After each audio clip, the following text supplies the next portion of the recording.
Hello everyone. सो आज मेरी mother ने बहुत मज़े का चिकन का कीमा बनाया हरी मिर्च वाला। सो उसको बनाने के लिए मैं आज आपको बताऊंगा कि कैसे बनाना है। सबसे पहले हमें प्याज लेने हैं, उसके अंदर हमें थोड़ा सा ऑयल डाल के प्याज को अच्छे से पकाना है। पकाने के बाद हमने उसके अंदर बहुत सारा कीमा डाल देना है। कीमा डालने के बाद हमें उस कीमे को क्रश करना है और अच्छे से मिक्स करना है ताकि ये कीमा कीमा लगे। उसके बाद हमने इसके अंदर गार्लिक का पानी डालना है। गार्लिक का पानी डालने के बाद हमने इसको थोड़ा सा और घुमा के ढक्कन दे के पकाना है। पकाने के बाद जब ढक्कन उठाएंगे तो उसकी शक्ल कुछ इस तरह की होगी।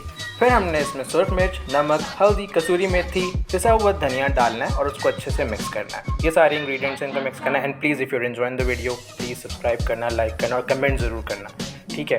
उसके बाद हमने इसके अंदर बहुत सारा दही डालना है, जितना आपने देखा वीडियो के अंदर। उसको मिक्स करना है। मिक्स करने के बाद हमने इसको ढक के पकाना है। ढक के पकाने के बाद हमने थोड़ा सा ज़ीरा हाथ में मिक्स करके मल के इसके अंदर डालना है। फिर फाइनल इंग्रेडिएंट मिर्चें, mixing it and here you go, मज़ेदार chicken keema is all ready to serve.